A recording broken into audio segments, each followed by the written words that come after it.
program. This is actually the first cooking competition that we're doing virtually. And we are doing it in partnership with the DeKalb Kiwanis Club as part of the Healthy Mind in a Healthy Body initiative. So we're going to be recording the program and we're going to post it to the library's YouTube channel after it's over. We are also live streaming to Facebook once I hit that button. So if you know somebody who couldn't make it today, you can let them know that they can watch it after the fact on either YouTube or on Facebook. So today, Inga Witcher is a host of the PBS series Around the Farm Table. She's joining us for a spring-themed food and farming adventure. So Inga is going to teach us how easy it is to make homemade focaccia, a spring savory tart, and how to turn your rhubarb into a delicious cocktail. That last part excites me greatly. I ask that everybody please hold your questions until the end of the presentation. After Inga is finished with the demonstration, you are welcome to unmute yourselves and ask her your questions, or you can use the chat function to type in any questions that you may have, and I'll verbalize them to Inga. At the end of the program, I will put a link to a survey in using the chat function. We'd love it if you could take just a minute or two, a very brief survey to tell us what you thought of today's event and what you'd like to see more of in the future. So I think without any further ado, Inga, the floor is yours. Well, thank you everyone for joining me this afternoon. Welcome to my farm. My name is Inga Witcher. I'm a fourth-generation dairy farmer, milking cows and making cheese on my small farm in central Wisconsin. I originally grew up in Washington State on my parents' dairy farm there. And then in the 90s, a lot of our neighbors ended up moving from the West Coast to the Midwest. And I joined them here about 15 years ago. When I first moved here and started milking cows, I really thought the Midwest was dairy cows, corn, and beans. As you drive up 94 through the whole Midwest, it seems that's what it is. But after living here for a while, I realized how rich the Midwest is in diversified agriculture. Near where I farm in Wisconsin, we have America's first pumpkin seed oil producers here, and pumpkin seed oil is really popular in Eastern Europe. It's really healthy for you and it's really delicious on salads. And so I'm really lucky to be able to live next to a farm that produces that. In the southern part of our state here in Wisconsin, we produce also a lot of sunflower oil. So even though we don't live on the West Coast where we can get delicious olive oil locally, we can still find local oil here in the Midwest. Also, what I was finding out is that there's more and more farmers looking at heritage breeds for raising hogs or even cattle, chickens, all these different things. These farmers are really kind of putting, just thinking outside of the box when it comes to farming. So about 8 years ago, my father, Rick, and we started a television series to tell people about the benefits of local food and to let people know about how their food is being grown and why it's important to know where your food is coming from. And we call that show Around the Farm Table. We're on PBS stations in 36 different states and the Virgin Islands and Puerto Rico. So we're really excited to be able to share what is happening here in the Midwest with people from all around the United States. One thing that we think is that when people can connect with those farmers that are growing that food, whether that's they're growing food in their backyard or getting things at the farmer's market, they're able to really get more excited about that food and to really, appreciate it more. I think a lot of times when we get busy, we're eating food in our car, blah, blah, blah, and we're not really taking in how great all of that is. So that was one of the reasons we started the show. And now we still are maybe the only all dairy farm TV production team in television right now, but I'm very excited to be on my small farm in Wisconsin. I do make a farmstead cheese. I really love it. I love my cows, but I'm going to talk a lot more about that later on. First, I want to show you one of my favorite treats to make this time of the year, and actually all throughout the year. I do a spring soca. A soca is it's almost like a flatbread, but it's a gluten-free I haven't talked this much. I've just been in like isolation for the last year. This is like, now I have to like use all my jaw muscles again. So it's like a like a flatbread. It's gluten-free, and you can pile it with all the delicious ingredients of the spring. And if you're like me, I love cooking. I love being in the kitchen, but there's some things that it just feels like there's something missing out of those recipes and out of those dishes. And I realized recently that it's actually my mother is what's missing out of those recipes. She's actually one of the best cooks I've ever come across in my life. And she loves to help out on the farm. And that's why I wanted you guys to meet her and get her hidden secrets on cooking. This is my mother, Cynthia. She Hello. Greetings. she helps us on the show and she helps her on the farm. Mom, why don't you tell them in your words what Ahsoka is? Okay. My words, Ahsoka is the cheap, everyday food, and this comes from the south of France. Oh, okay. It's a street food. It's not cheap every day. Sorry. It's a, why did I, here's me. Come, mother, I want to, Ahsoka is a street food in the south of France. So if you ever get to the south of France, You can do it. And since we don't get to go to France right now, we're going to do it here for you. And what we use is, Ahsoka is chickpea flour, garbanzo beans. And it's a Middle East food. It's all over. It's all over now. We can grow chickpeas in the Midwest, right? For sure. Yeah. You can probably grow them in your backyard. Mom, use your voice that you use when you yell at me so they can hear you. Okay. Can everybody hear me? Please talk.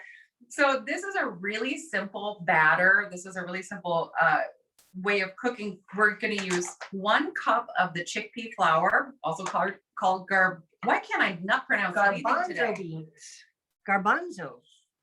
You know, garbanzo's plenty of protein, plenty of fiber. So 1 cup of the flour, salt, Yes. Oh, salt, you want a good pinch of salt in here good half teaspoon. because now you're kind of building those flavors in your crust, basically. I never know. I guess this is just called Ahsoka. It's not called a crust or a flatbread. That's what it's named, is Ahsoka. Right. It's SOCCA. Correct. All right. So we've got that in. Now we're going to add water. 1 cup. It's 1 cup to 1 cup. Jinx. And then 2 tablespoons of olive oil. I measure, she doesn't. I don't know why she measures everything like that. It drives me crazy. I love to measure. And this is going to be a plain, kind of a plain Ahsoka crust. And once you start making these things, the sky is the limit. And I personally love a little bit of sesame oil. It brings out, like when you use sesame oil in a recipe like this, it kind of has that umami flavors that come alive. So just to reiterate, we have these recipes on our website, aroundthefarmtable.com, but just to reiterate, we have 1 cup of chickpea flour. I feel like you're pushing me off here. I'm not. 1 cup of water, 2 tablespoons of olive oil, a good pinch of sea salt. And if you want, a little bit of sesame oil. And check this out. Remember, check that rosemary. You can put anything in here. Well, Garlic not powder. anything. I mean, you wouldn't want to. Yeah. Rosemary goes really well in here because fresh rosemary can hold up to the baking that we're going to put this through. But basil, you wouldn't want to. Okay, good. And so this chickpea flour, you have to let sit and marinate for a full 30 minutes and no longer than 12 hours. So during that time when it thickens up, if you notice right now, it's just water thin. Where's when we, it's, I'll go get it. Yeah, why don't you get that with my thing? Okay, so we are doing this recipe. It is called a pancake. It's called a pizza crust. It cooks like a pancake. And there it is. This has been sitting for an hour. And so there's that pancake batter consistency. I'm gonna grab the other thing for you, Mom. Right. And so then your next step before you start this, you want to put your cast iron 10 to 12 inch skillet, or what we're using here is a nice flat Cast skillet. iron.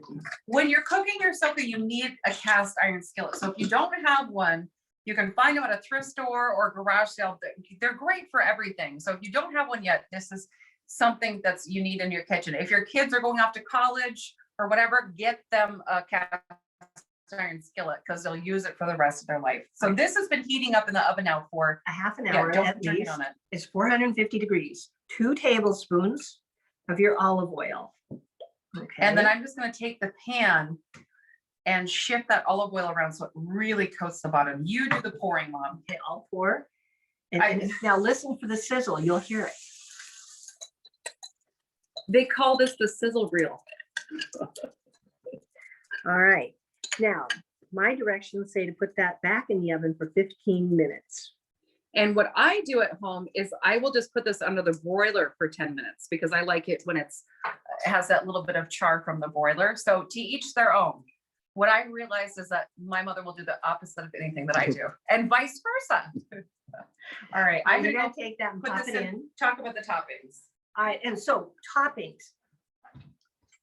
When the soka comes out of the oven, you want to put olive oil on it or Inga, which is absolutely fabulous.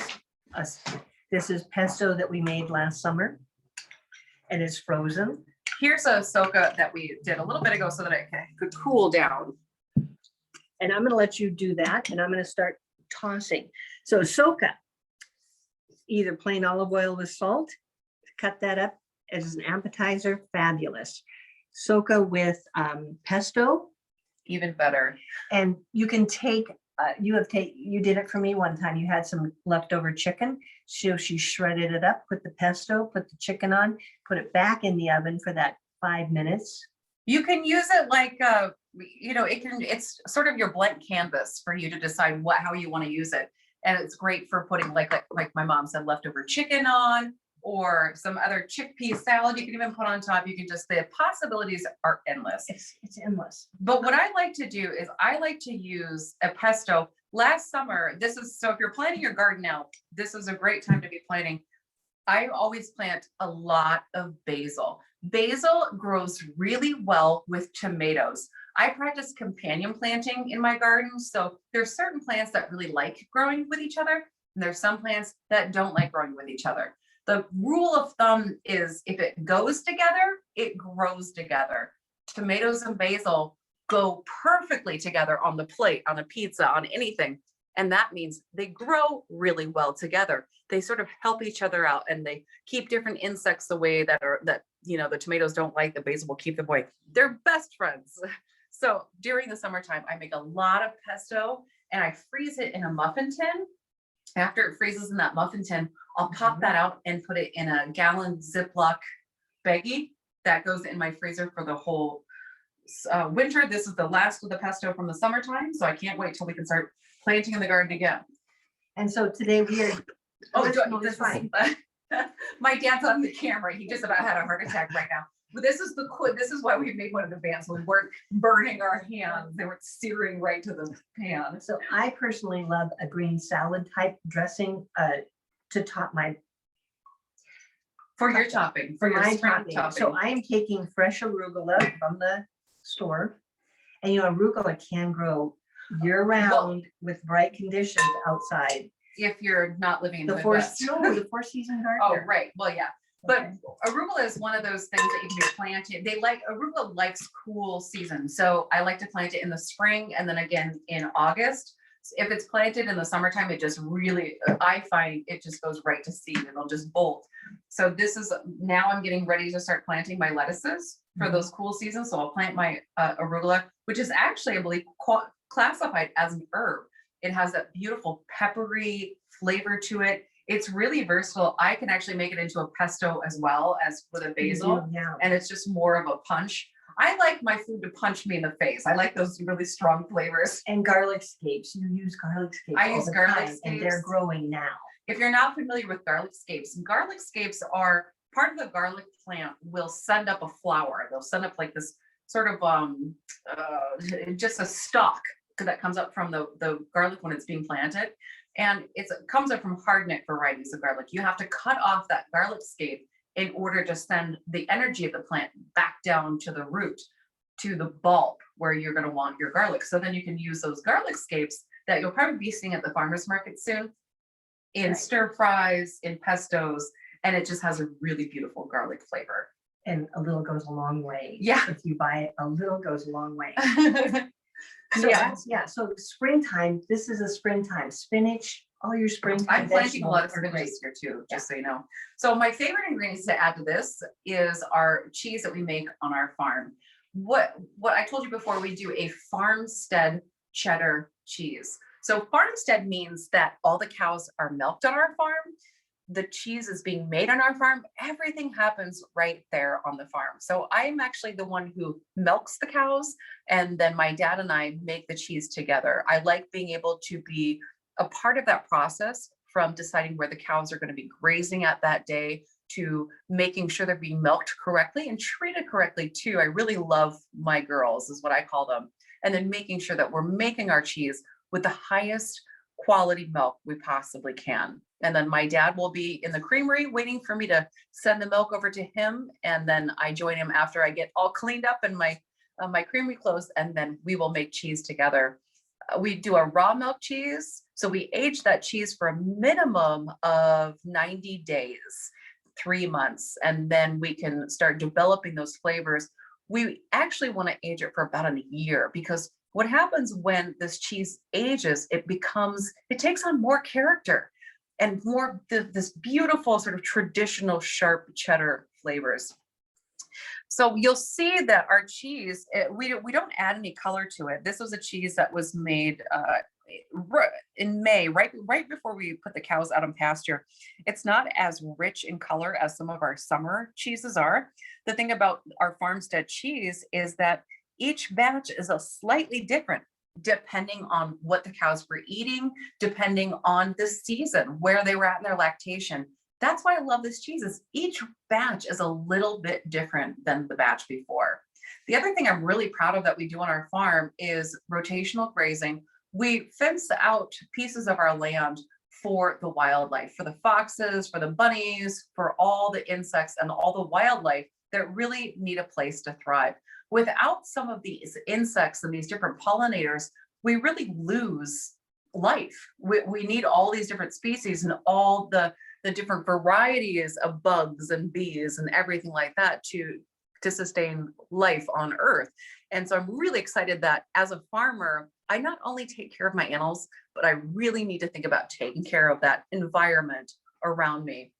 And that's one of the many benefits that you get when you're buying local food. When you know the people that are producing your food, you can hear those stories about what's happening on their land.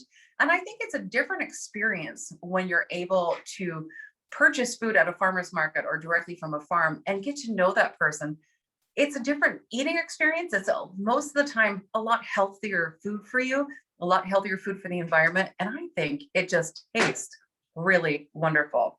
So I'm going to take this cheddar. If you prefer goat cheese, this would be a perfect recipe to use goat cheese on. Feta, Parmesan is one of our favorites too. So, but this is what we have on hand. One of my favorite things about living on a farm too is that we always have some ingredients on hand.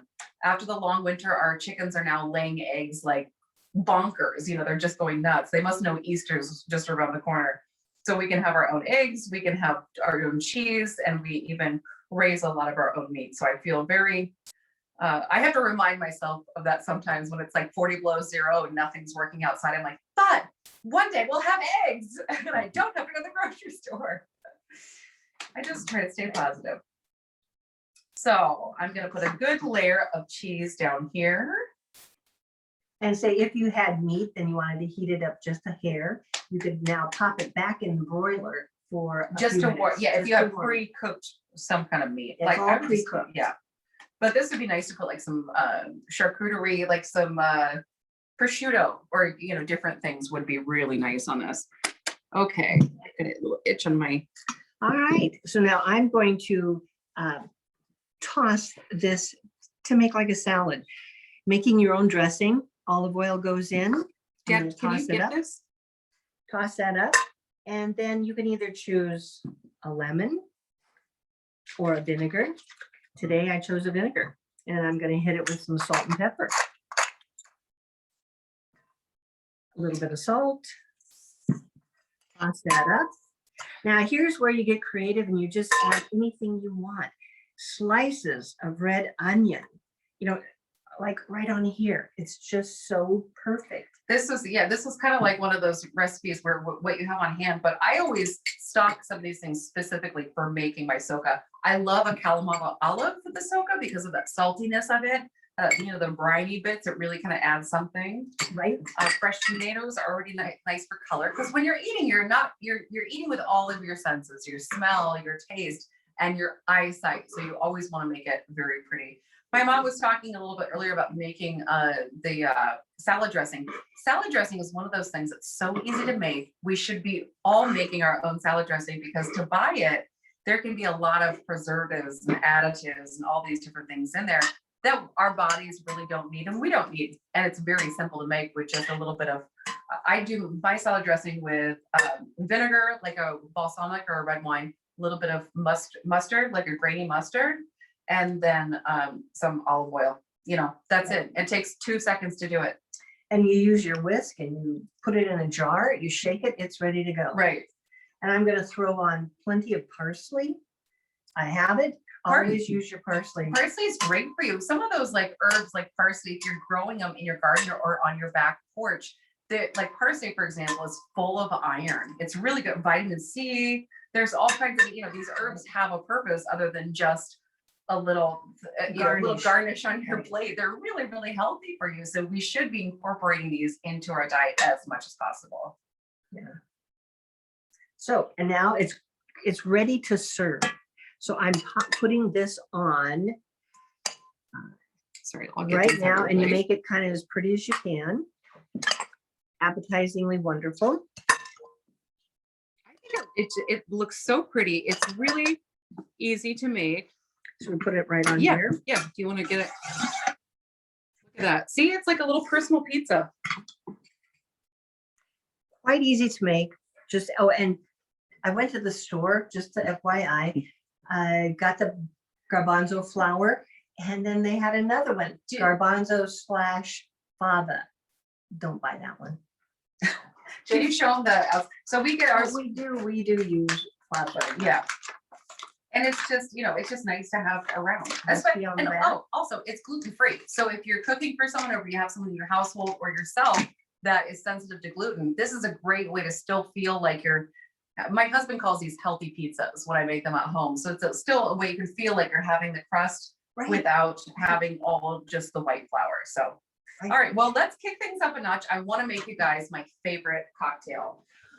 I think it's a rite of passage. If you buy a home in the Midwest, you have to have rhubarb growing in the backyard, whether you plant it yourself or if the house comes with it. I think you have to have a patch of rhubarb growing in your backyard. My rhubarb patch has been the community rhubarb patch in my little valley of farmers for multi-generations. And so now every spring, the neighbors come in fresh from their milking cow chores and they harvest the rhubarb with me. And we make pies, we make bar cookies, we make jam until it's like coming out of your ears. And if you look at another piece of rhubarb pie, you just want to scream. So I found a recipe that doesn't make me want to scream in dread, but makes me really look forward to rhubarb season. And that is a rhubarb rosemary cocktail. What I'm going to do first is, I'm just going to do it right in here. So we're going to make a simple, sorry, I've been spending the whole day with my parents, so that's why I'm just acting, I'm just kidding. So for the first step for our rhubarb rosemary cocktails, and again, if you can find these recipes on our website at aroundthefarmtable.com, is to make a simple syrup. So I have a simple syrup already made up, but I just want to show you guys how I would do it. In a saucepan, I put 1 cup of water with about a ½ cup of sugar. Pretend this is a saucepan here. And then I take a good handful of rosemary. I have one of those rosemary trees that you see in stores around Christmas time that are in the shape of a Christmas tree. My parents got one for me for my birthday in November, and I've already almost like harvested the whole thing. I have to stop using it and let it grow back. When you're using herbs, especially with rosemary, if you just grind the leaves, the needles in your hand, You can just let the essential oils of the rosemary come out, and I can already just like, it's overtaking the house. I can smell it. Good thing about rosemary, it's an herb that's really good for your memory. So if you're having the cocktail, you don't have to forget what you did the night before. The rosemary will, whether you want to or not, help you remember. So you'll put your rosemary in your saucepan too. Again, we're just gonna pretend this is a saucepan, and then you'll cook that up until the sugar dissolves. Only takes a few minutes. And then you'll leave that rosemary in there to brew like a tea for at least a half an hour. You can even leave it for 3 hours and really get that intense rosemary flavor. Mom, I need my lemon juice. Do you mind grabbing some lemon juice? If you are ever cooking, especially doing a cooking demonstration, make sure you have your mother on hand to grab some things out of the kitchen that you might have forgot to bring out. While I wait for her, in my Cuisinart, I'm gonna put in about 4 cups of chopped rhubarb. When you're harvesting rhubarb, if you have it in your backyard, or maybe your neighbor has some down the road, you wanna pull the stalks right out of the ground instead of cutting them off at ground level like some people do. You pull them all the way out of the ground, and then you'll turn that stalk upside down and you cut the leaf off, and you leave that leaf right in the rhubarb patch. That acts as a natural fertilizer, thank you, Mom, for the rhubarb itself. And I know it works because my rhubarb patch was planted like, I think in 1935, they told me, and it's been going and producing ever since then. So try that if you want to make your rhubarb grow. So I've got 4 cups of rhubarb that I've cut into about a 1-inch dice.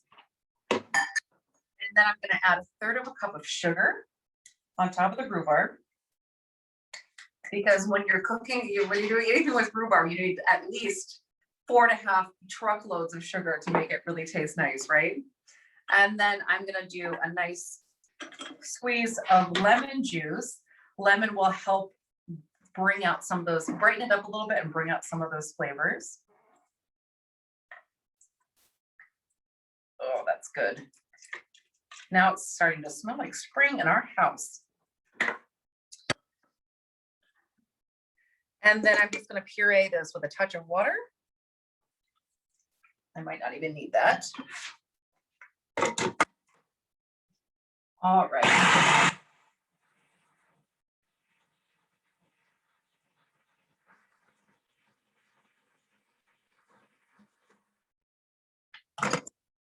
And the rhubarb is looking really good now. So I'm just gonna now take, oh, my mom, will you mind my strainer? Thank you. Like I said, have your mom around, it helps. That's just fast. Yeah, it's right here. And then we'll add the rhubarb right into our bowl to strain it through.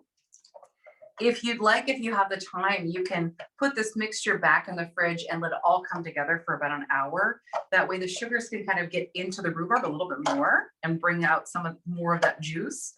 And how much sugar did you put in? I put in 1/3 of a cup. I don't put in a lot. No, not much sugar, right? No, because we're gonna be pairing it with the simple syrup. Right. Okay, I can take that over.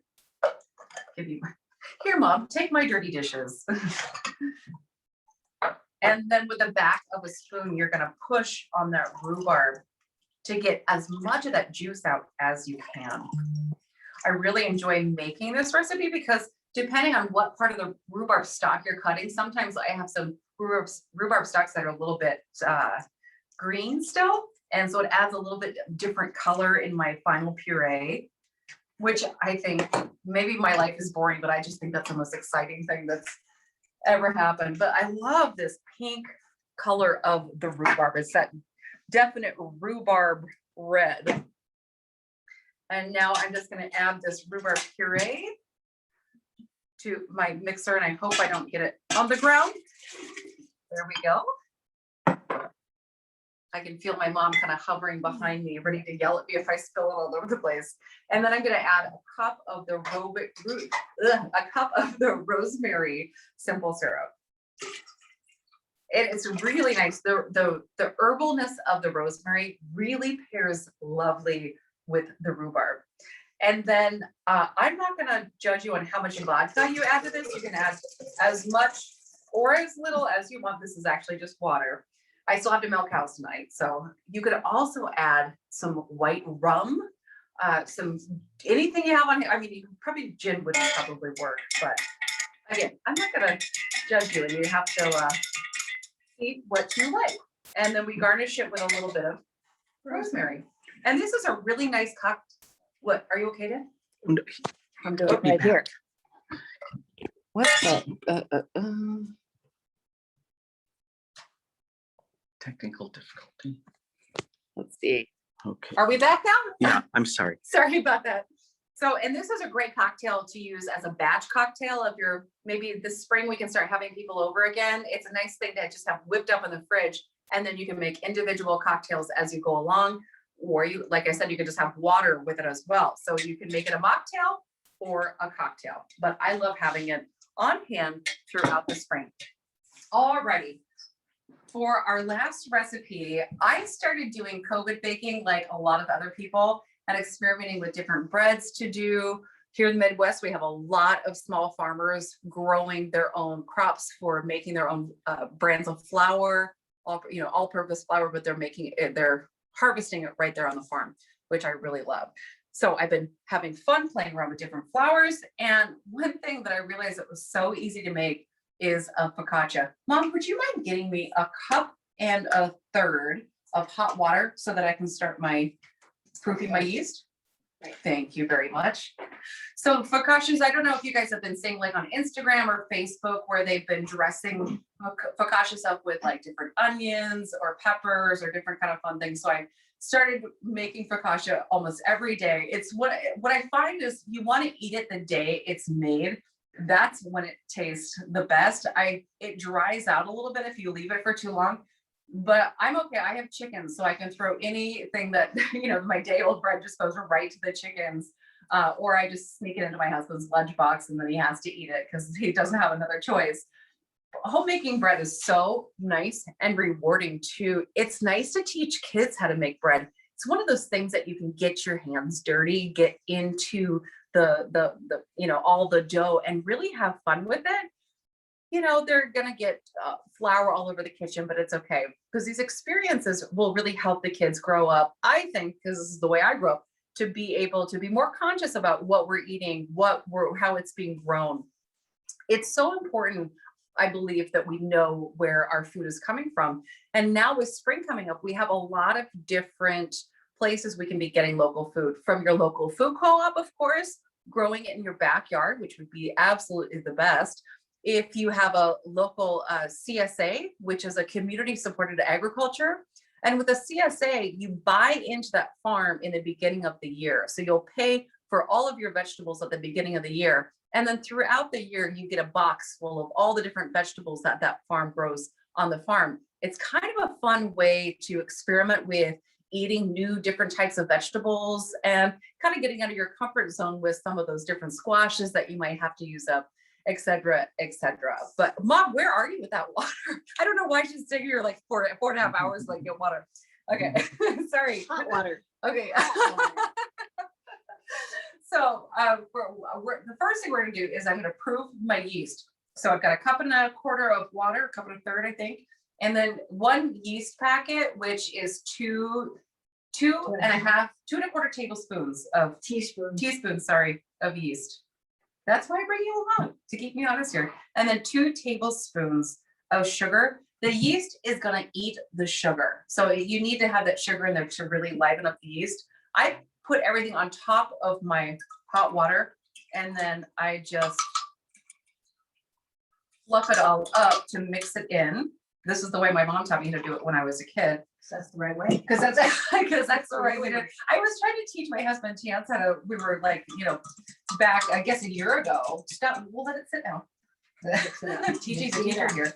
I was trying to teach him how to proof yeast, and he was like, "No, I just want to do it like this." And I'm like, can you just do it the way that I do it? Because that's the way my mom does, and I think that everyone should do it that way." And he was like, "All right, leave the kitchen while I make bread from now on." So now we don't cook together, which is just fine with me.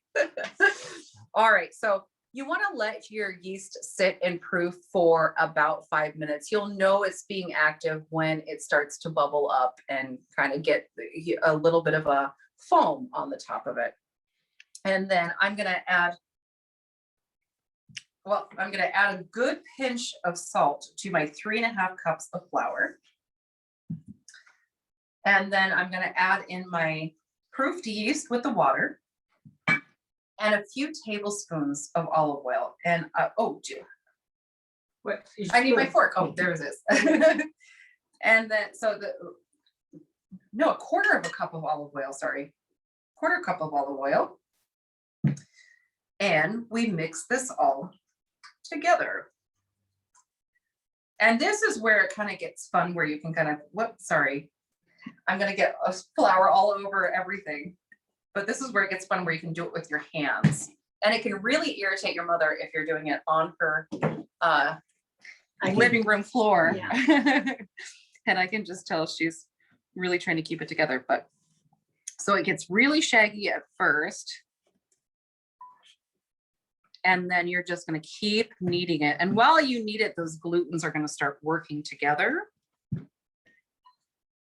And do you have any place where you buy your flour? Where can we get some flour? Well, a or lot how of these many? folks are in Illinois. Oh, So, okay. so I get my flour from the Driftless region of Wisconsin, which is southern Wisconsin. Viroqua is kind of one of those towns that people might know.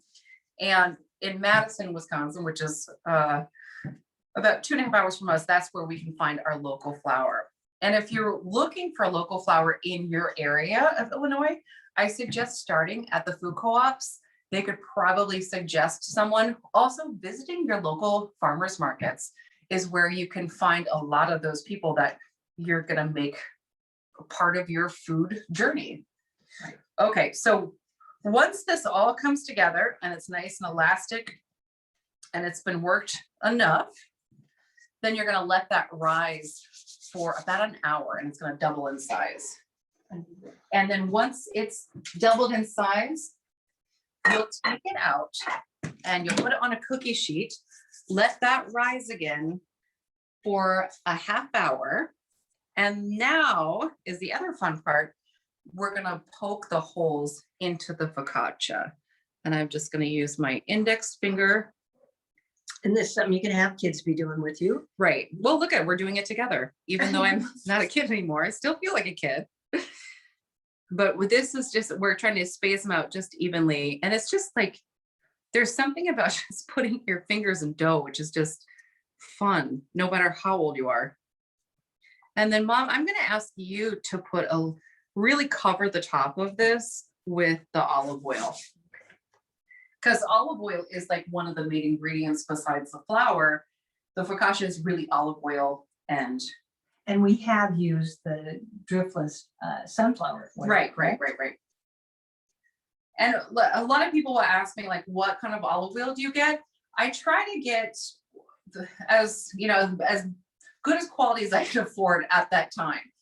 But one thing I'm learning now is if we're getting extra virgin olive oil, we should really be looking to California for those olive oils, because some of it that's coming over from Italy and other European countries can be mixed with canola oil and different things. So regulations aren't great. So if you're looking for a really good quality, pure olive oil, I would look for those brands coming out of California. And then read the back of your olive oil. Well, no, I mean, it doesn't matter. That's the thing. It's like with knowing where your food comes from. If you get honey at this grocery store and it doesn't have the person's name who was a beekeeper on it and their, all their information, it could be up to 90%, what is it called? Corn syrup. And you'll never know. And they don't legally have to put that on the package. So there's so much with food packaging that we don't understand what actually is being put in these things. That's why it's really good to be able to talk to the people who are the producers of the food. And then I'm just going to take some rosemary. I love rosemary. Sprinkle some on top. And it looks really pretty. I've got some right here. What else would you put on? Well, you could put on like some, onions and make them look like flowers and style them to be really pretty. But I really like it to be nice and simple. And then you can scoop it into your soup that you're having or your spaghetti sauce or anything else that you'd like. And it tastes good. And then I'm going to put a lot of salt on top. I use Diamond kosher salt when I'm cooking. And I actually also use that for my cheese making. I really think it's the best quality salt. So I'm just going to do a little sprinkle on top. And then that is gonna go in the oven for about 25, 30 minutes at 400 degrees. And when it comes out, it'll be a nice golden brown. And you can cut it open, or like I like to do, you can just go ahead and tear that up into individual pieces and go from there. I hope this has inspired you to look at your local markets for different ingredients that are in season, and to cook with your mother if you have her around. We'd like to open up to any questions now. All right, wonderful, very informative. Does anybody have any questions for Inga or for her mother or for her father? And you are welcome to unmute yourselves. You should all be able to do that. Or you can type questions in using the chat function. We did have a question about if we can get the recipes for these things. Do you have them written down that you could perhaps email? Yes, and you can find them too on our website, aroundthefarmtable.com, and just scroll down through the recipe section. But I can also get them to you in an email. Aroundthefarmtable.com. That is easy to remember. I just put that website into using the chat function. So that would be the website where you can go to receive these recipes. All right, maybe you covered everything perfectly because it doesn't sound like we have any questions. Well, thank you again for joining us on this lovely Saturday. And we hope you'll gather with us again around the farm table. I'm the host, Inga Witcher. And I'm Cynthia. Thanks for joining. Thank you, guys. And everybody, I've put a link to our chat function or a link to our feedback survey using the chat function.